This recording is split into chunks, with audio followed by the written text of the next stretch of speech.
আমার ছেলে সন্তান কোনো কথা শোনে না, খুব অবাধ্য, আমাকে কোনো আমল বলে দেন। সন্তান অবাধ্য হওয়া এই যুগের সামাজিক সমস্যাগুলোর অন্যতম। আমাদের সমাজে কমন যে সমস্যাগুলো আছে, কমন যে ক্রাইসিস চলছে ঘরে ঘরে, এর মধ্যে থেকে অন্যতম হলো ছেলে মেয়েরা বাবা মার বাধ্যগত না, তাদের অনুগত না, তাদের কথা শোনে না, বেয়াদবি করে, অ্যারোগেন্সি করে, বেয়াড়ামি করে এবং অবাধ্য হয়। অনেক বাবা মা আছেন যারা এটা বাইরে বলতে পারেন না, তিনি মানুষের সামনে পারিবারিকভাবে সুখে থাকার অভিনয় করেন। হ্যাঁ, ছেলে মেয়ে নিয়ে অনেক ভালো আছি ভাই, অনেক হ্যাপি ভাই, কিন্তু ভেতরে অনেক ত্রাস, অনেক অশান্তি, অনেক কষ্ট তার, বেচারা বলতে পারেন না। ঘরে ঘরে জনে জনে এই সমস্যা। আমাদের কাছে মানুষ এসে মনের দুঃখের কথা বলেন, মানুষের কষ্টের কথা বলেন। সেই জায়গা থেকে আমাদের অভিজ্ঞতা বলছে যে আজ ঘরে ঘরে যে ক্রাইসিসগুলো আছে, এর মধ্যে অন্যতম একটা ক্রাইসিস হলো এটা যে আমাদের ছেলে মেয়েরা আজ আমাদের অবাধ্য হয়ে যাচ্ছে।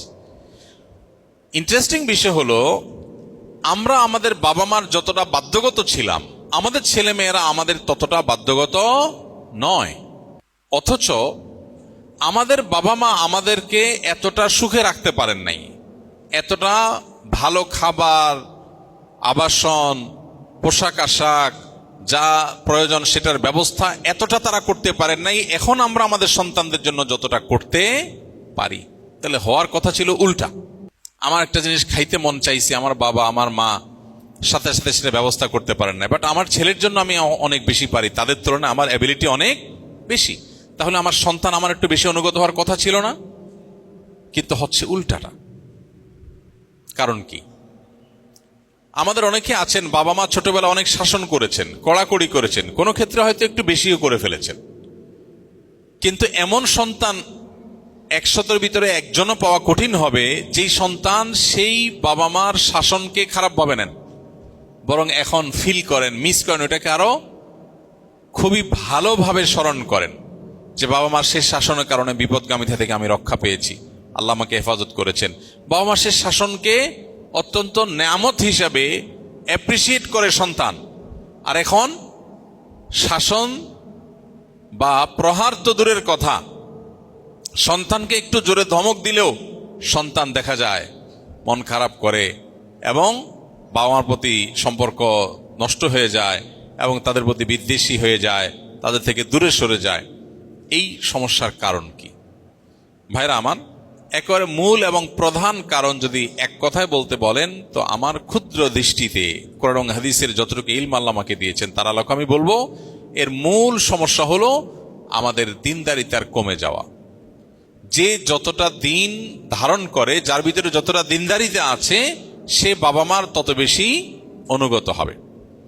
আমাদের সন্তানকে আমরা দুধে ভাতে রাখার যতটা চেষ্টা করি, তাদেরকে আল্লাহ ভীরু রাখার, মুত্তাকি পরহেজগার বানাবার, আল্লাহর সাথে পরিচিত করাবার চেষ্টা তার ধারে কাছেও আমরা করি না, তার অবশ্যম্ভাবী পরিণতি আমরা ভোগ করি। কোন সন্তান যদি আল্লাহর পরিচয় পেয়ে যায়, কেউ যদি কোরআনের আনুগত্য, আল্লাহর নির্দেশের সামনে মাথা নত করার আবশ্যকীয়তা জানে, তাহলে সে কোরআন খুললেই দেখবে যে আল্লাহ মা বাবা সম্পর্কে কত গুরুত্ব দিয়েছেন, নবী আলাইহিস সালাম কতটা গুরুত্ব দিয়েছেন। এই জন্য আমাদের সমাজে এই ক্রাইসিসের মূলে হলো আমাদের পরিবারে আজ দুনিয়ার গুরুত্ব যতটা, দিনের গুরুত্ব তার ধারে কাছেও নাই।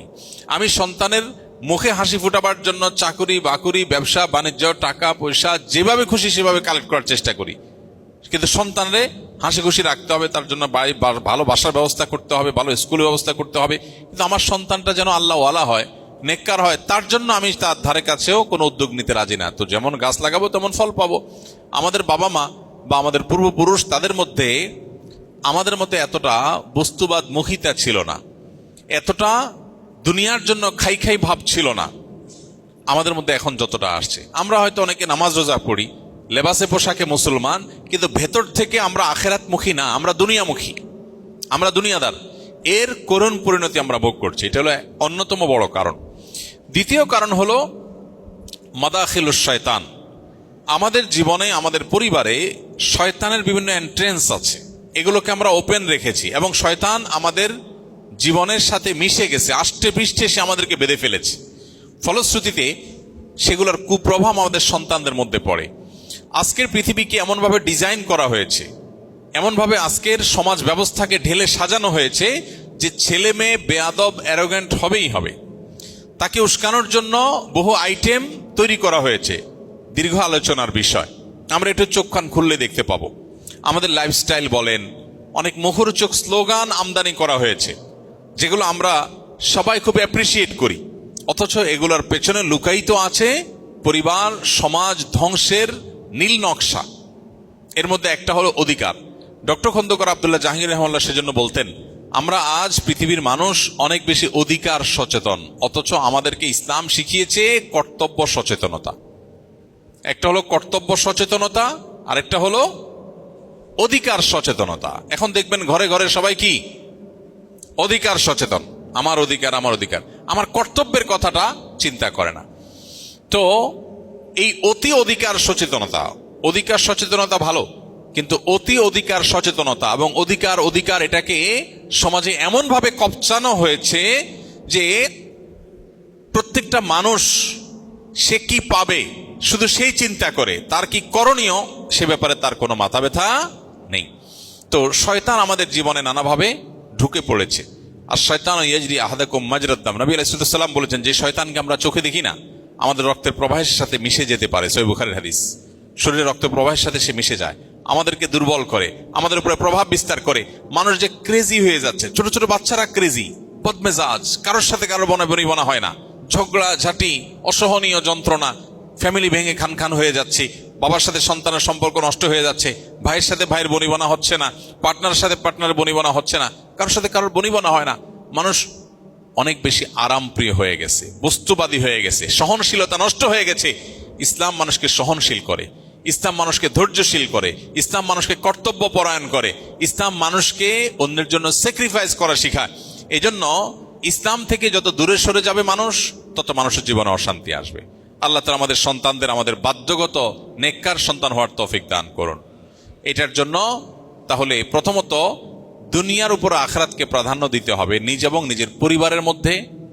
এর পাশাপাশি সন্তান যেন দিনদার হয়, আল্লাহওয়ালা হয়, নেককার হয়, মুত্তাকি পরহেজগার হয়। সেজন্য বাবা মা হিসাবে, প্যারেন্টস হিসাবে শয়তানের যে অনুপ্রবেশের পথগুলো আছে সেগুলো বন্ধ করতে হবে। এবং বর্তমান পৃথিবীর যে ফিতনাগুলো আছে, কোন ফিতনা আমার সন্তানকে সাইকোলজিক্যালি বিপদগামী করছে, মানসিকভাবে আমার সন্তানকে বিভ্রান্তির দিকে নিয়ে যাচ্ছে, সেগুলো সম্পর্কে আমার নিজেকে অ্যাওয়্যার হতে হবে, সচেতন হতে এবং তাকে সচেতন করতে হবে। সমকালীন ফিতনা সম্পর্কে সচেতন না হলে নেক্সট শুরুতে ধোকা। আপনি সন্তানকে ক্যারিয়ার পাগল বানাচ্ছেন, তার কাছে ক্যারিয়ারটা অনেক গুরুত্বপূর্ণ, এই ক্যারিয়ারের জন্য সে পাগল পড়া হয়ে যাচ্ছে, তার কাছে এর চেয়ে গুরুত্বপূর্ণ বিষয়গুলো অত্যন্ত অবহেলিত। তো এটা দৃষ্টিভঙ্গিগত ব্যাপার। এই ফিতনাগুলো সম্পর্কে আমরা সচেতন হলে তাদেরকে আমরা বাঁচাতে পারবো। আর 3 নম্বর হলো তাদের জন্য আল্লাহর কাছে দোয়া করা।